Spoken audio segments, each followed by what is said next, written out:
Hi, everybody. Who is on my screen? We are preparing. We are excited. We are looking forward to the inside job.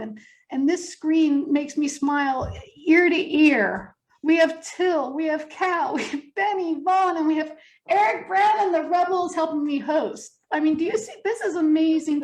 People. Everyone's very quiet. Aren't you guys excited? I'm excited. Oh, yeah. So excited. We are excited to be here. This is exciting. So let's just dive right in. Whitney, tell us a little bit about what you're thinking for your part in the inside job and kind of how you see it. Or should I give a brief description? The inside job, let me do that. The inside Let's do job, that, yeah. 7 weeks, every Monday from 1:30 to 3:30. Each one of these teachers will be presenting. And then at the end of their presentations, we're going to take 3 of their biggest ideas, and we're going to meet afterwards and discuss them with the teachers. How cool is that? We also have a PhD joining us. He's going to open and end the workshop. So he's going to give us some exercises we can do to get deeper within ourselves and more focused throughout. So we are excited as all can be. And then 2, at the end of the workshop, we all will meet again with the students, all of us together. So you'll get all these teachers at 7 weeks long. Can I add to that a little bit just to clarify some stuff? Please, you always do. So begins January 17th, and the time that Diane noted was East Coast time. So mark out where you are in the continent or on the globe. And know that this is a personal development class. This is all about making sure that you guys have the success that you want to have, that we want you to have, and learning from people who have found their own success, who are pretty awesome about talking about it and learning through stories and activities that feel completely, I don't know, just wholehearted and heartfelt and all the things that we know and love. All right. It's so good. And there is a, I don't know how to articulate this very well, but there are different options for pricing. So check that out. There's been, yes, that's a really cool element that Whose idea Diane was has that? emulated. Cal. It's pretty awesome. So we're gonna have I'm just gonna tell you the different prices. It's well, I gotta look. It's $250, $375, and $599. And every price option gives you the same class. So thank you for bringing that up, Rebel. Now, Whitney, tell me everything. How are you? You look great. Thank you very much. You look wonderful as well. Great to see all these smiling faces here today in the new year.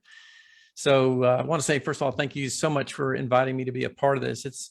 It's a topic and a concept thing that I don't think we get to talk about a lot, mainly because a lot of what you're talking about here is about personal development. It's not, like you said, just about making money and business success, but getting into the real nuts and bolts of what it means for you to feel personal success in your life. And I've had a number of challenges and things along the way in my career that have turned into beneficial things. And that's one of the things that I'm going to focus on in this talk with everybody is how to turn some of those challenging and what might seem like disastrous situations into something positive.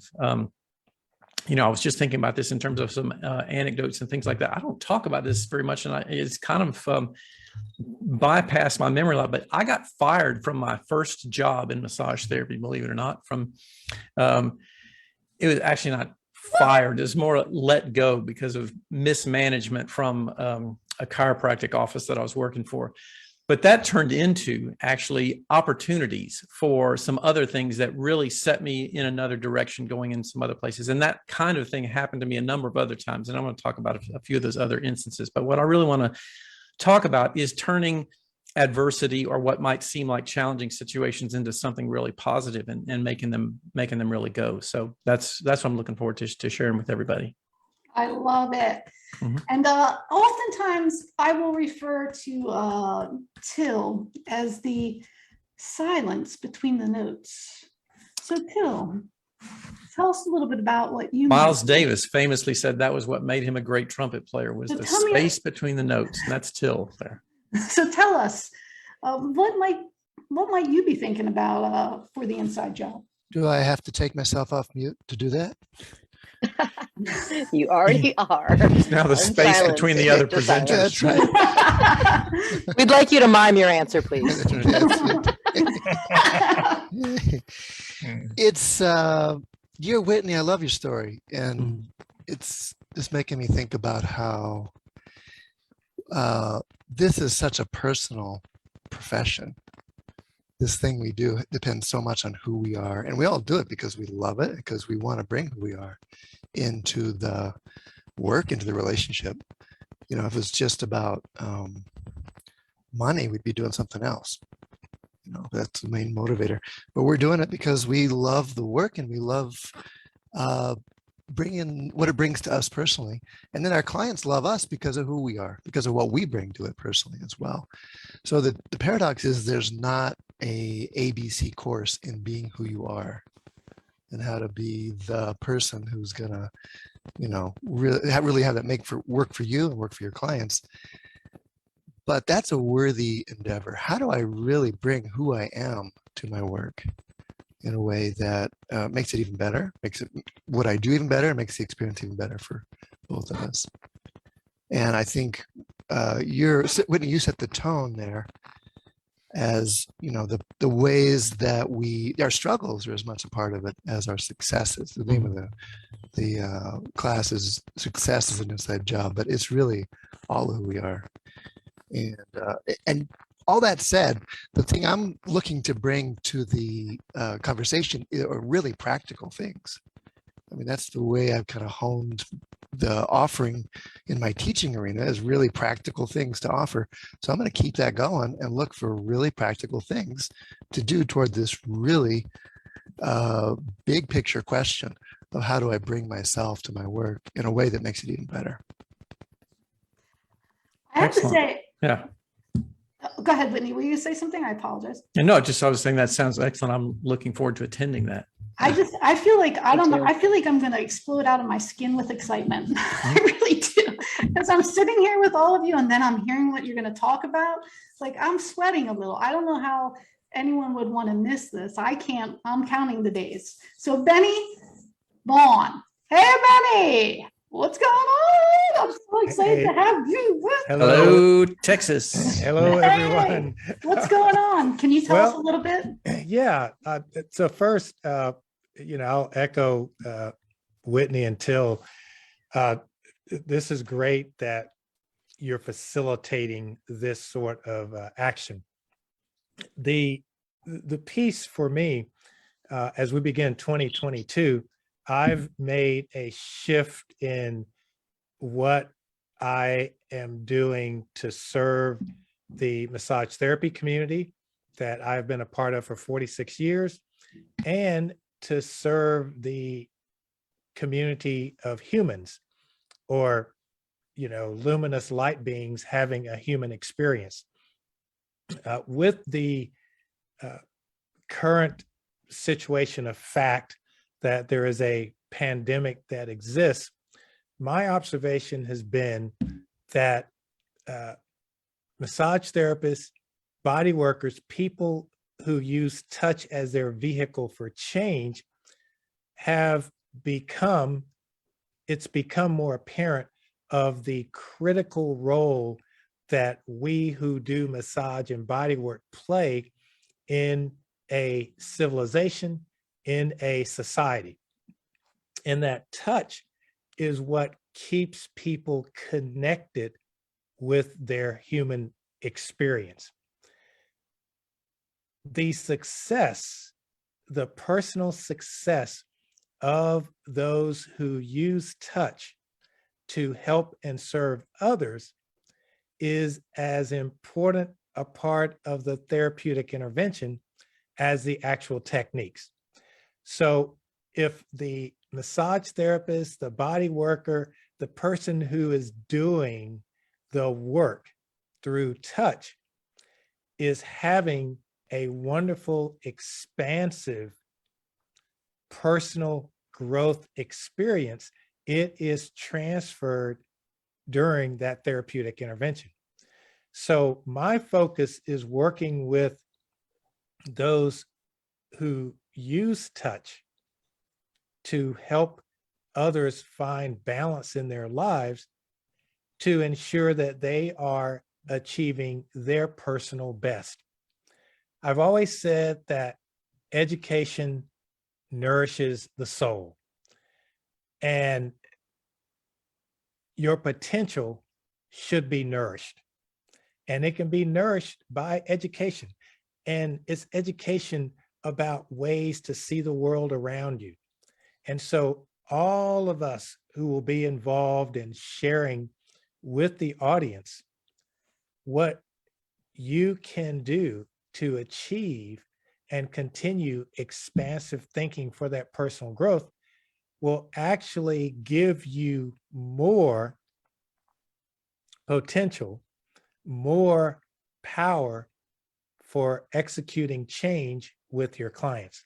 So this personal growth, personal enhancement, looking at the way we think and how it influences what we do, how it influences our intentions, really make us not only a better person, but a better therapist, a better body worker. And that's what I'm going to focus on is how do you do that?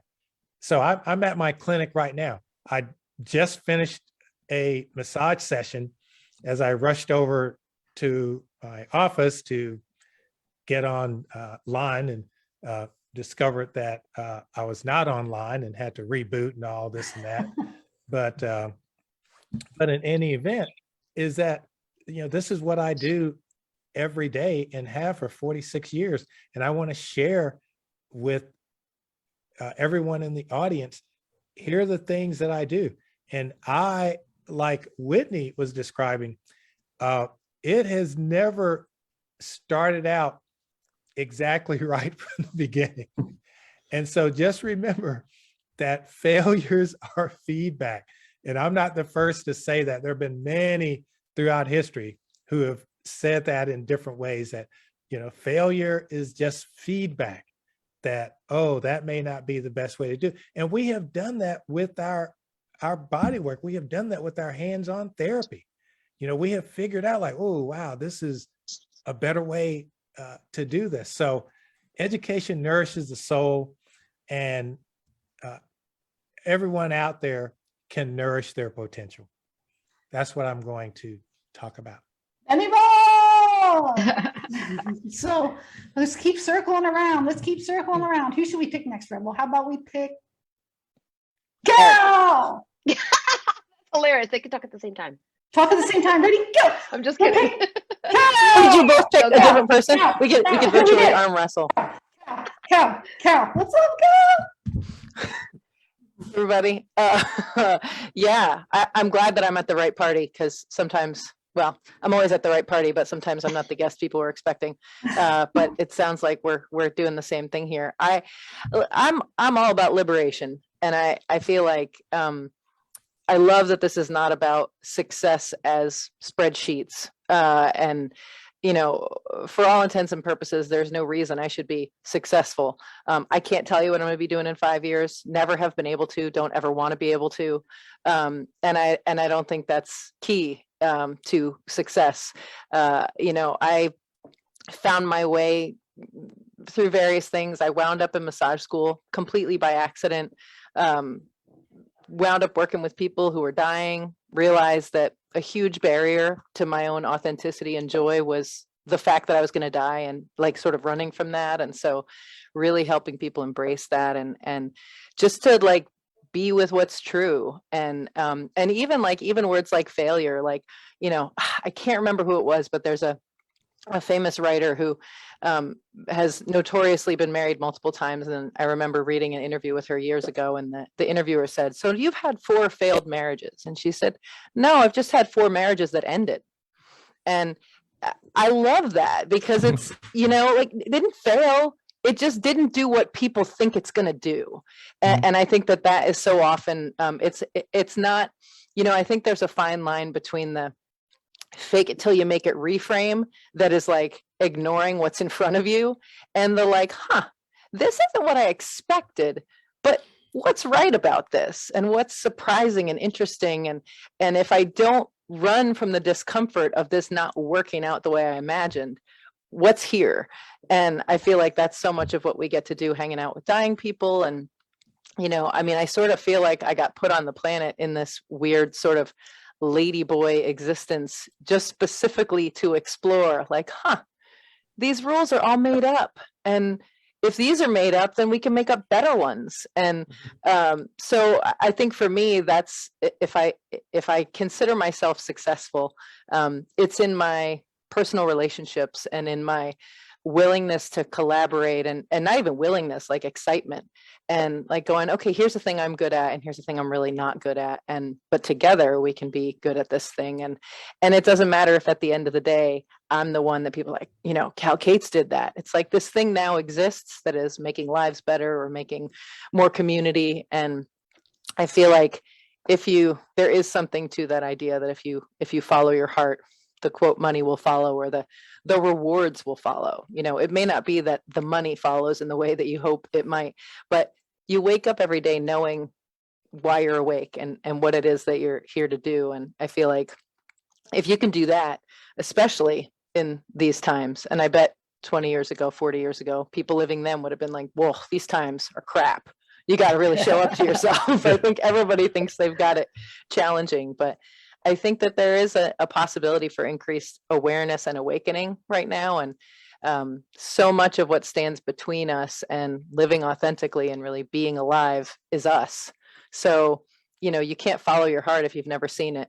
So I think that's kind of what I'm going to be talking about is, you know, what are the ways we hide from ourselves and how can we stop doing that? So we can just like Benny said, just be these light beings that are, you know, stuck in these outfits. And how can we support our clients and other people we work with in embracing that? So yeah, stuff like that. Stuff like that. I heard that referred to as our skin suits. Our skin suits. But, Nice. hey, Eric, are you doing push-ups now? I mean, that's like, following up with all that. Are you? I thought maybe you had the camera off because you were doing push-ups, lunges, or something, getting ready to share what you're. My arm is going. I'm holding my phone up. Hey, Brown in the house. So I am absolutely delighted, Diane, to be part of this event, and I want to thank you for inviting me. And I'm just half of the team, so it's Eric Brown and Ann Williams. So we're a duo doing our presentation, and unfortunately, Ann can't be here right now. So I'll try to articulate what we're doing. Ann is the smart one. I'm just the pretty face in the team. So, you know, when you asked us to attend this or to take part in this, you know, one of the questions we found ourselves asking ourselves is what exactly is success? Because we are not millionaires by any stretch of the imagination. You know, so this is this as I think Whitney or Till mentioned, I forget who. It's just not all about money.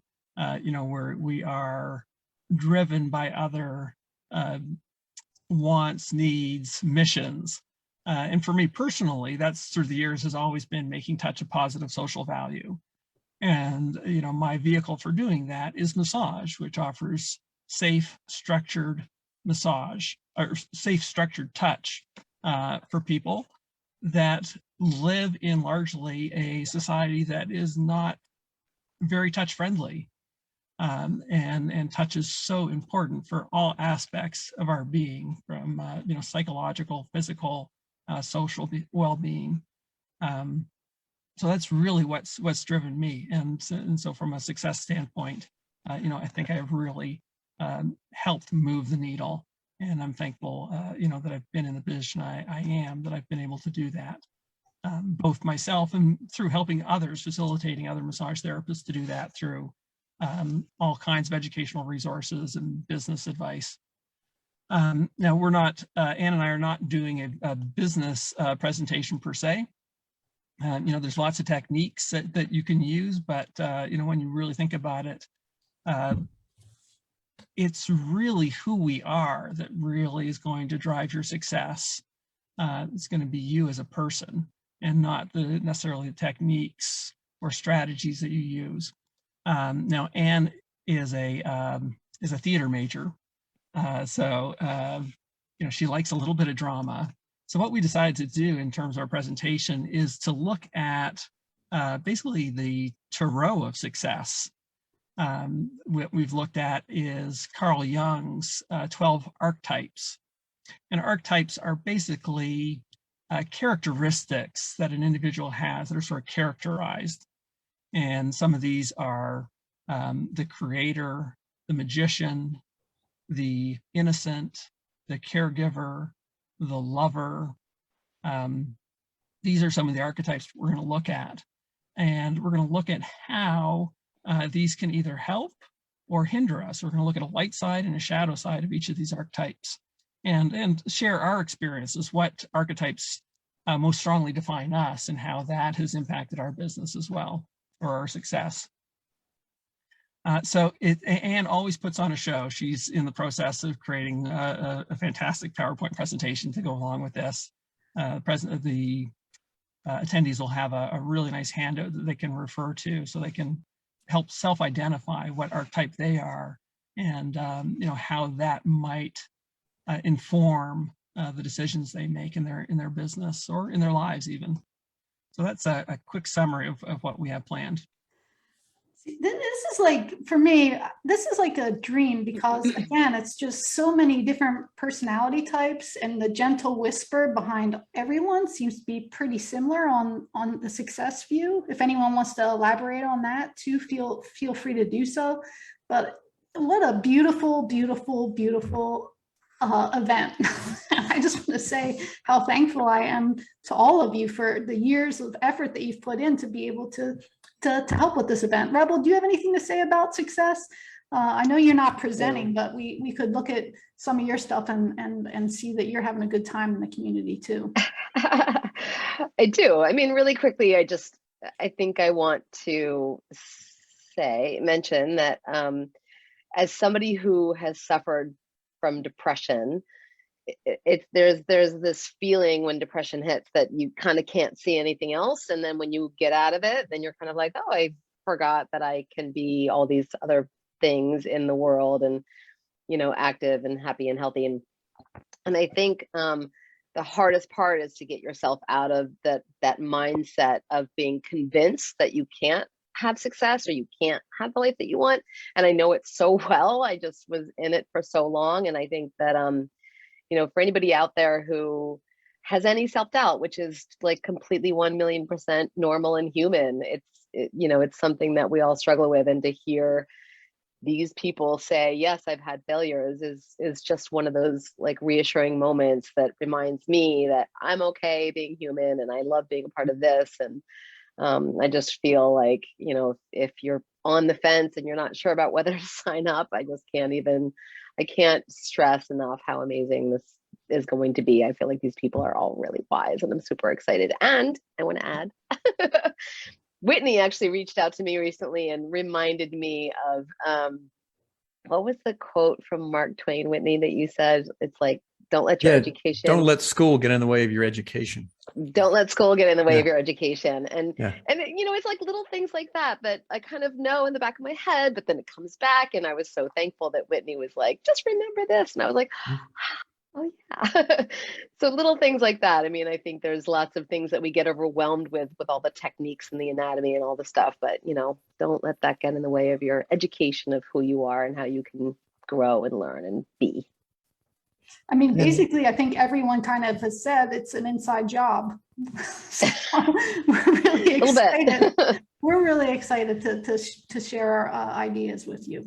Till, do you have anything else to say? Yeah, I just been You can always thinking tell about what each of you have said along the way, and the theme, Whitney, you really started, is that it's not just the things we think we do that make it work, it's the challenges we have as well. Mm-hmm. And I'm just going back to myself, and really one of the big pivotal moments for me was getting really sick. I was sick for like 3 years and couldn't work from like chronic Lyme disease, and that was intense because I had to work. I had a young family, I had a mortgage, all kinds of reasons. So here I was, this health care practitioner, helping people go with higher levels of health themselves, and I'm as sick as a dog. And so how do I actually show up in a way that's right for me, first of all, but then also helpful for my clients? And there was a period there where I just pushed through it, and a period where I had to say, okay, I got to stop. But that debate itself, but then especially when I'm ready again, how do I bring wherever I'm at to the table or to the interaction in a way that's still right for everybody? Such a key piece for me. And I'm hearing echoes of that in a lot of what the rest of these people are saying. So I'm really looking forward to the conversation. I'm loving it, sitting here soaking it up.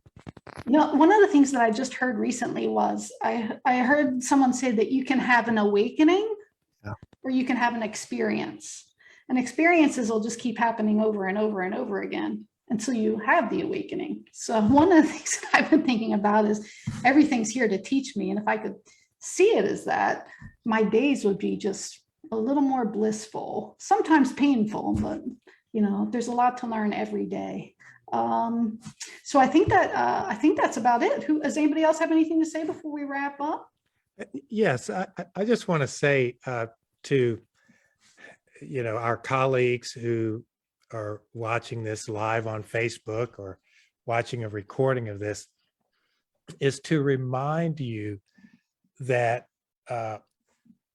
and I'm paraphrasing here, it's been said by many civilizations, and I can't say it in Latin, I'd have to read it in Latin, but all of you have heard it, you know, fortune rewards the bold, or fortune comes to the bold. So one of the things that I have worked with, and that I constantly do, is pay attention to those of you who are watching this. Pay attention to the paradigms that will show up: the delay paradigm, the money paradigm, the time paradigm. I don't have time to do this. I don't have the money to do this. I'll do it next year. And one of the things that I learned early on in my career, with studying with some of the great masters of massage and body work who are no longer here, who have passed away, and the opportunities that I had to work with them when they were still here having that human experience was invaluable. And there was one master from Europe that I thought, oh gosh, I'd love to study with this person and this and that. And I kept putting it on delay. Oh, this person's going to be in the US and is going to be teaching. Oh, I can't go out there. I can't do that. And then this person moved on from this human experience. And I remember thinking to myself, oh, why didn't I go out to San Francisco and attend those lectures? Why didn't I do that? And it was the delay paradigm. So I just want to leave and just let those of you who are watching this know all those paradigms are going to show up. Notice what you're noticing, and just remember that the delay paradigm does not help your personal development and your personal growth. So recognize it and push it off to the side, because you can do this. Anyone, Team Inside Job, I'm so excited to work with all of you. January 17th, it starts. I cannot wait. I'm counting the days. I appreciate your time. We're going to go offline. Thank you all for tuning in. Till the next time. Woo!